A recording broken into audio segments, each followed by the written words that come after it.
This is the Meaning Business Podcast, your go-to source for business tips, advice, growth, and exit strategies, hosted by Coudrey and Peter Spinda. Each episode, we bring you real stories, expert insights, and practical advice to help you succeed in today's market. Let's dive in. So I want to talk to you about one of my favorite little topics, adventure racing. A bit of a fan of the sport, even though I haven't raced in about 9 months now because of injuries. But anyway, getting back into it and got my next one lined up in August. The very first 24-hour adventure race that I ever did was a lot of fun, but what a schmozzle, right? Last minute, chucking the team together. Last minute, someone pulled out. We managed to find someone who joined the team. That person, of course, hadn't trained for it, hadn't mountain biked really before. And we went off and did this big competition. And it didn't take very long for us to realize within the race that, man, we really You weren't bucked ready. up the wrong tree. We weren't ready. We made the wrong decisions, went up the wrong places. We finished and we had a great load of fun, but we were nowhere near anywhere near the competition, right? And it made me realize after that, okay, if I'm going to be in the adventure race, I need to make a couple of decisions, right? So first thing you got to decide is, are you going to do it for the fun? Are you going to do it for the competition? Or are you going to go midline? So you're going to have some fun. You want to push yourself. You're going to see me compete, but you're not going to be a podium a pusher. Or if you're going to push towards the podium, then okay, that's great. So you got to decide that. Once you've decided that, then you're going to make other decisions based off of that. So if you're going to say, okay, I'm going to compete, then you're going to go, okay, well, who's going to be on your team? What are your strengths? What do you bring to the table? And what team members do you have so that they bring that to the table? Once you've established that, on the race day, in the morning, half an hour to 3 hours beforehand, depending on the race, you get your map. And the map will tell you what you've got to do. So you've either got to get checkpoints in a certain format, or you've got to go for who can get the most amount of checkpoints. So there's different types, different tactics for the race. And then based on what you did initially, so what the initial strategy was for you and your team, will then determine the map and the course and the route that you set. So it will determine the plan that you actually set for yourself. Yep. So if you decide that, okay, you're going to build a strong team, you've trained, you've had the right nutrition, you know that you're going to go for gold, then when you go to the planning stage, you know, okay, you're going to do this, this, this, and this. If you're in it for the fun, when you're in the planning stage and you're looking at the topographical map and you see this massive hill climb all for 5 points as opposed to a 50-pointer, chances are you're going to go, you know what, Bruce? Let it go. We don't have the fitness. We don't have, anyone that's really experienced with the hardcore navigation to get those sort of checkpoints for 5 points. Why would you bother, right? But this is the thing, and that's the mistake that we made in the first race, is that we went after these checkpoints that we thought are going to be amazing. And then we got to it, we actually realized that we made a mistake because, first of all, our navigation was definitely not up to speed. And so we missed a lot of the checkpoints that we thought that we were going to get. By doing that, we then went off course. We spent more time running around the bush, chasing things that we shouldn't have chased. We missed the easy, good opportunities. And like I said, although we finished, we could have finished in a far better position from a racing point of view, but simply because we didn't have the initial strategy to guide us from a planning point of view, we missed the boat. So what I learned in that, and certainly from a business point of view as well, is that when we're going down a particular path, a journey, whether it be, in business, we're starting a business, we're buying a business, we want to grow, whatever it might be, or we're in a race, you really need to set the strategy first, and the strategy then needs to dictate the planning, and then the planning dictates the implementation. So you got to take the action, not the other way around, which is set the planning and then either not reflect on strategy or actually not know where you're going. Because then what you end up happening is you go up and down all over the place. Yeah. And you're just floundering around and not achieving. Yeah, exactly. So this is what I thought we should talk about today, which is strategy and planning are two different things. Absolutely. And planning is great, but planning without strategy is aimless, really, or pointless. It is. It'll get you somewhere, but the strategy is the key thing. So in business or football or sport or life, you can decide a strategy, and then you make plans to implement that strategy. You can change your strategy 20 times a year if you want to. Yep. is depending on what's working or not. Well, as long as you're doing it for the right reasons, as long as you're doing it because you're measuring things, you're measuring outcomes, you're seeing changes, and you make the changes based off of that, not ad hoc. So I thought it'd be good to talk about the difference between strategy and planning. So planning, I always say there's three types of plans: a business plan, marketing plan, and exit plan or exit strategy. Got to have those, but basically you've also got to have a strategy. Correct. Overall, and we haven't really spoken about that much, so I thought it would be good to talk about it today. I think it's a really good point. And talking about business plans, when we generate business plans for clients within our advisory division, we actually don't call them business plans. I call them strategic business plans. They always contain, the first section is always about strategy. It's always about the vision, the mission, the who, the what, why, and all those sort of components. Then we break down the strategy into the plan, which is all about, okay, well, how are we actually going to achieve this? The strategy is the what, the plan is the how. Yep. So, and just like the adventure racing, exactly like that, you will be more effective if you get the race plan, what you got to do. You create a strategy. This is our overall strategy. We're going to go for the win. We're going to go for a completion. We're going to go to not die. And this is the plan. This is how we're going to do those things. Absolutely. What's interesting about the racing scene is, so you take a map, you got all those different checkpoints, and you're out on the mountain bike, kayak, running, swimming, whatever it might be in the discipline, right? And quite often there's this temptation, and the temptation is you're going down this particular path, and then someone on the team inevitably says, hey, hang on a second, guys.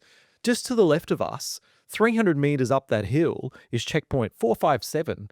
I know we didn't discuss going there, but man, it's just up there. We should go for it, right? And if you've got strategy, then as a team, you can go, hang on a second, Bruce. Yeah, you're right. But you know what? That involves a, 15-degree hill climb on the mountain bike. Bob's really tired with the legs. We just don't have it in us. It just doesn't fit in with what we want to do. Yeah. So you're less tempted to go to these deviations, this pretty butterfly effect, and you're more likely to stick to course. But then the opposite can also happen, because sometimes you go down the particular path and you're planning and you think, okay, on a map, you think, oh, okay, I'm going to be able to go there. And you get there and you realize, oh my God, there's been a landslide and we've got new obstacles in our way. The question is, well, should we bother with that checkpoint, or should we actually go back to 457 and grab that? And then on the go, you go, okay, well, strategically, we know we want to do this, this, and this. You know what, guys? Let's just do it. Let's change the course. We're going to go back up there, but we're going to go back up to the plan and go back to the next checkpoint from the other one. You can change your strategy or change your plan at any point in time. But by having the strategy and the plan, you've got something to fall back to. That's right. And change. So I just thought it'd be good to talk about the difference between strategy and plan for a sec. So an example I think works for me is that when I had service stations, Alex and I, we couldn't compete. We were selling 600,000 litres a month of fuel at one service station at 2 cents a litre. So we're making $12,000 a month gross profit, hardly paying the rent. We made a strategic decision consciously that we would sell less fuel, put the price up, and try and make more money. So we thought, well, if we sell 300,000 litres at, let me just get this right, 10 cents a litre, we would make $30,000 a month gross profit, more than 12,000, more than double what we were making, selling less fuel. So then that was our strategy. Then we implemented the plan. Okay, how are we going to make this work? Obviously put the price up. But also we thought, well, we need our shop to work better. And we learn a lot from doing that, and I'll talk about that in a sec potentially. But that's the difference between a strategy and the plan. And the thing is, if that wasn't working, we could have changed strategy and gone back to the high volume, low margin, but we went with a high margin, low volume. Do you know why you were able to do that? And then there's actually the third component to this. So we've got strategy, planning, and the third component is the monitoring. So it's not just about going and doing things willy-nilly. It's about when you made those price changes, you're continuously monitoring what's happening. You're measuring, you're asking your customers, seeing what's happening, and then you can go, okay, is it working, is it not? If it's working, let's continue, maybe make adjustments. If it's not working, then you might need to go back to strategy and you go, ooh, exactly. But without a plan, we've got nothing to measure. Right. You need to plan, how are we going to measure the success? How are we going to measure this daily, weekly, monthly? How are we going to monitor it? How are we going to change or adapt or adopt if we need to? That's right. So, And what came from that, by the way, was that so we needed, all right, okay, so we're now making more than double our gross profit on fuel, but how are we going to hang on to our shop sales? Because our shop sales were pretty good back in those days. We were doing 120,000 a month in the shop, pretty good, at about 30% GP, pretty good. So making about 40,000 a month from the shop, and we'd upped our GP on the fuel. But how are we going to hang on to that 120,000 a month in the shop?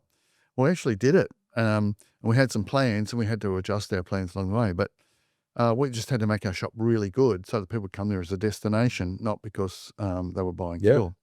And a funny thing we learnt there, Pete, was that when someone comes in to pay for their fuel, if it's a busy service station and you've got a lineup of people waiting to pay for their fuel, you walk into that shop, you see that line, you want to get to the back of the line because you want to pay. You don't want to be held up waiting to pay. Pump 4, the guy in front of you is always the console operator always says, which pump was it, mate? Oh, I think it was 3. No, it's 4, mate. You sure? Yeah.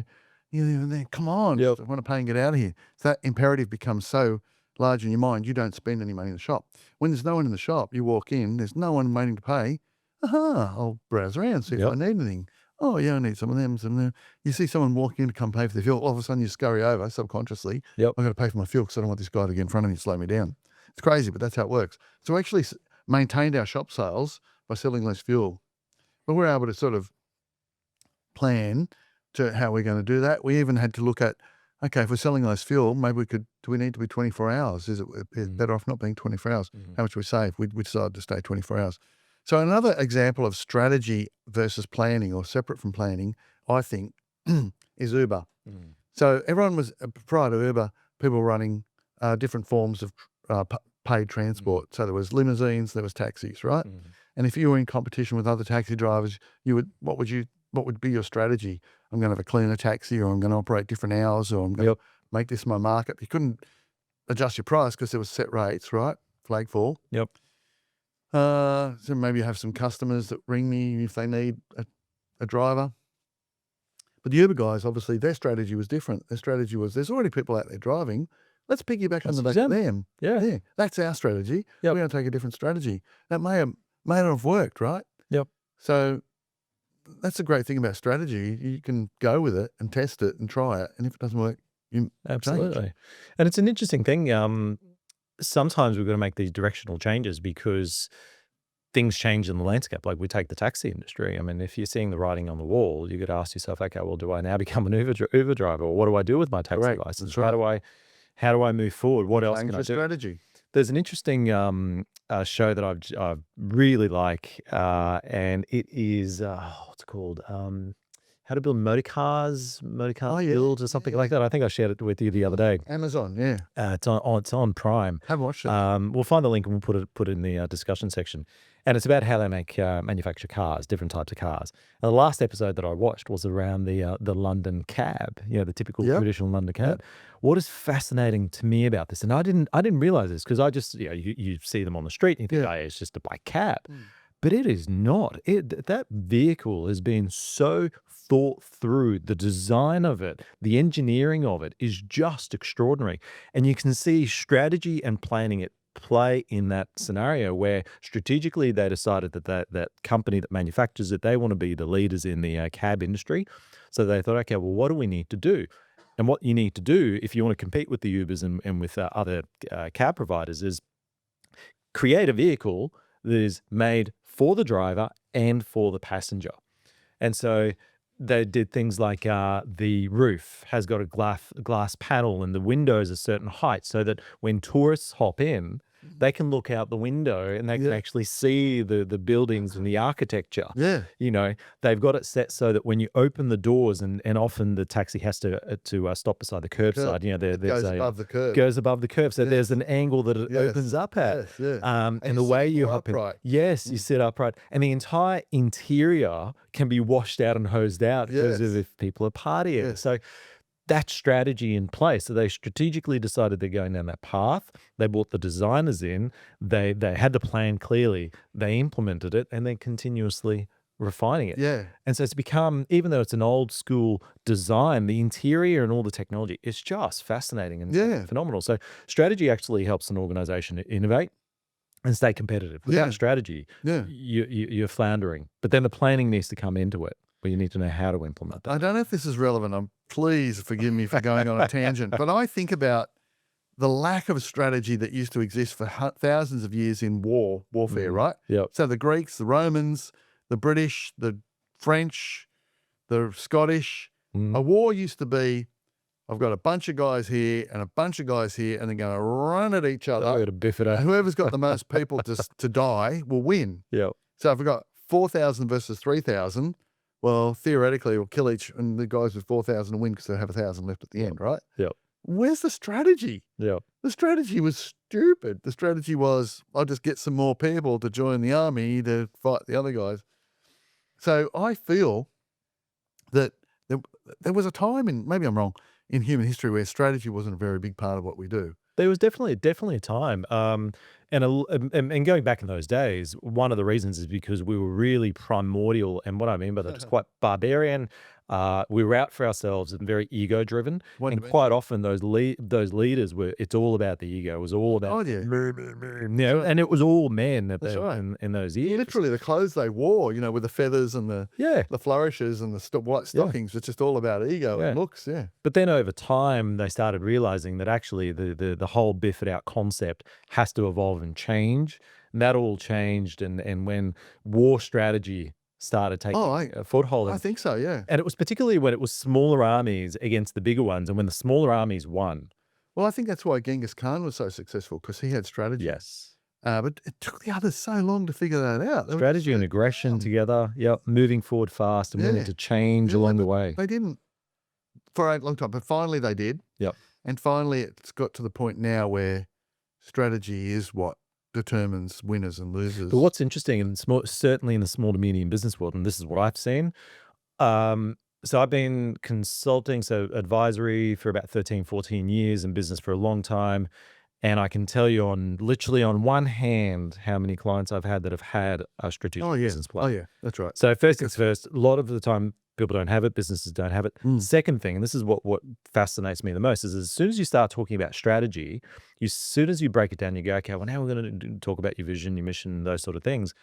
Business owners' eyes glaze over because there's this, and this is just my perception, is that there's this thinking out there that strategic discussion is airy-fairy, mumbo-jumbo, it's pointless, management consultant speak, we don't need it in the small business world. This is what I've come across. And I have had engagements where people say, that's pointless stuff. Yeah, right. So and it's not. To me, that's the equivalent of the warfare being just head to head. That's it. We don't need strategy. Yeah. But when you create a strategy, you become the Uber, you become the Airbnb, That's right. You become the elite fighter, you become the winner.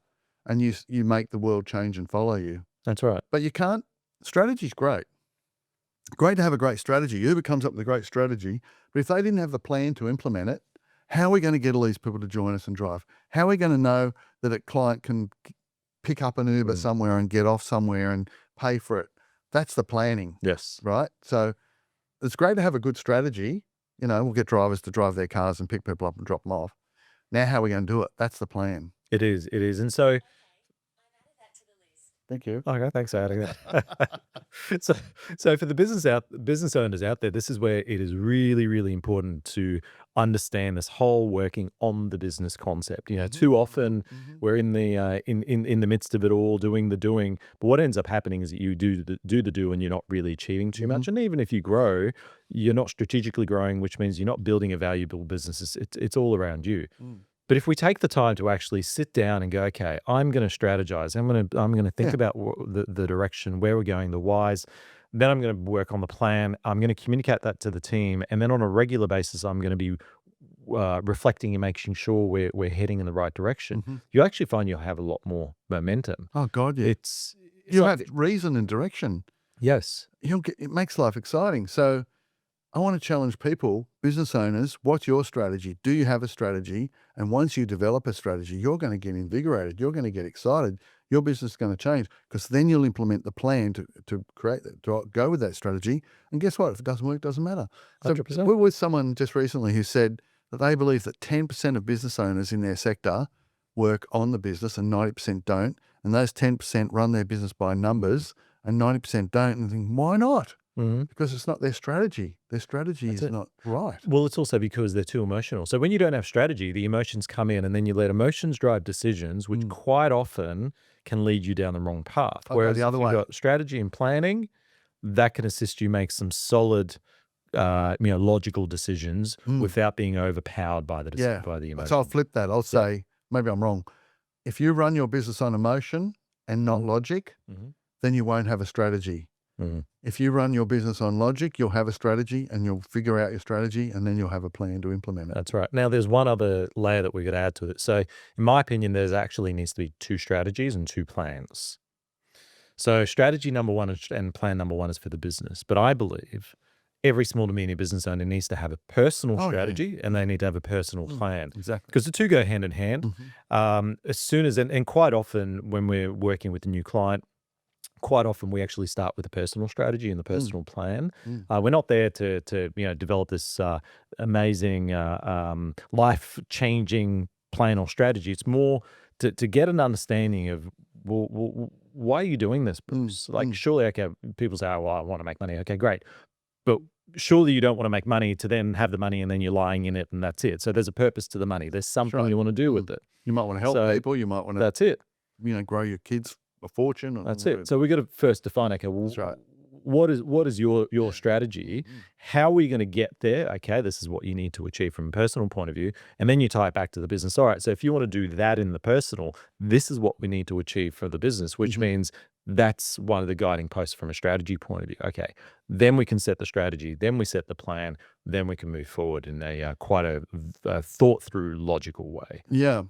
So another part to that thing, going on from what you've just said is, you can have a strategy about how you're going to treat people. You can have a strategy with how you're going to, my strategy might be, I'm going to let people feel like they get what they want, or I'm going to dominate, I'm going to not take any prisoners. That's a strategy, right? Conscious. But the other thing about strategy is you need to work to your strengths. So you need to know what your strengths are. Am I a good money manager, or am I a good salesperson? Am I good at marketing? What's my strengths? That's where you should start basing your strategy around what your strengths are. And then your market position or that sort of thing. Am I a small player? Am I a big player? How am I going to, how does my strategy fit in with that and with my strengths? Absolutely. Now, just for a bit of context, we're talking about strategy. And when we're looking at business strategy actually consists of multiple sub-strategies. So we've got the overall organizational strategy. So how much what revenue, profit, et cetera, what are the guiding post, I guess, of where we want to take the business overall of the organization. But then within that, we've got our different foundational components of business. So we've got human resources, we've got financial management, marketing, et cetera. Each of those needs to have their own sub-strategies, like you said. So for example, people strategy. So one might be, okay, our strategy from a people point of view is that we have got a laissez-faire type approach to management, which therefore means we need to bring individuals onto the team that we can trust, that know their things, work that for are at a certain themselves, level, unsupervised. et cetera, et cetera. Or it might be that, you know what, my personality is, and the management personality is that we've got to have high levels of accountability for whatever reason. So therefore, we're going to have quite a structured management process. Therefore, it's more micromanagerial type. Right. So that's the strategic piece. And then you go, okay, well, what does that mean from a planning point of view? So if you've got laissez-faire and you've got people working around the world for you, contracting, for example, or subcontracting, okay, well, what does it mean from a manager? What's the plan going to be to hold that accountability and the visibility? That's right. So it's like, I know, I believe every expense in a profit and loss has a story, and you've got to find a story with every expense. And every section of your strategic or business plan actually has a strategy. That's right. And then a plan that goes with implementing that strategy. And you can change your strategy every time. But I think if you understand what your strengths are or what you want to achieve personally, which is a strategy, then you can figure out how I'm going to do it and what plan I need to implement to make it happen, right? Correct. If you don't have that strategic plan, which you can change at the drop of a hat, then you will not, you can't make the plans. And if you have that strategy, so let's say you're a business owner, you started the business as a plumber, you grow it to 15 vans, you stepped out of your strategy then became, so at that point your strategy was, I'm going to grow my business. Then your strategy became, I need to step out of the day-to-day plumbing and be an owner. work on the business, not in it. Then your next strategy might be, I'm going to put a manager in so I can step back and do other things. So, or you might say, I want to step back into the business, or I want to let the manager run it and I'll work as a plumber, whatever it is. That's your strategy. And then how am I going to do that is the plan. So when we talk to clients about, they come to us and they want to stay in the business for quite a few more years, they're not ready to sell. We call that the value building process. And so we develop a value building strategy that revolves around how do we build extra value into the business on the one hand, and at the same time, how does it free you up as a business owner so that you're not tied to the business so closely, so that it then longer term becomes more sellable because it's not reliant on Bruce or Peter or whoever else. It's actually can be managed because you've got the right people, systems, processes, products, all of those sorts of things. But then we've got the other flip side, which is where you've got clients that come and say, look, we want to move out of the business. We want to sell within the next 12 months. Okay, great. Then let's have a sale ready strategy where we go, okay, what do we need to do in order to achieve the strategic outcome, which is a relatively smooth transaction at the price point that we want. Okay, so we want to get there. Here's the strategy, and here's then the plan of what we're going to do to achieve that. So I would say this about strategies in sort of wrapping up, I suppose. A, you got to have one. B, you can change it at any time. Yes. C, you got to know your own strengths to create the best strategy. Yep. And not having a strategy will mean that you're aimless. Absolutely. So it's like taking the map, not having a compass, or having a compass and not having a map. I think I'd rather be an adventure racing team that has a clear strategy and a clear plan than a bunch of people who are just running around like headless chooks. 100% agreed. And I think it's the same as in business, right? Absolutely. Awesome. So I challenge everybody, create a strategy and see what sort of power it gives you in implementing and running your business.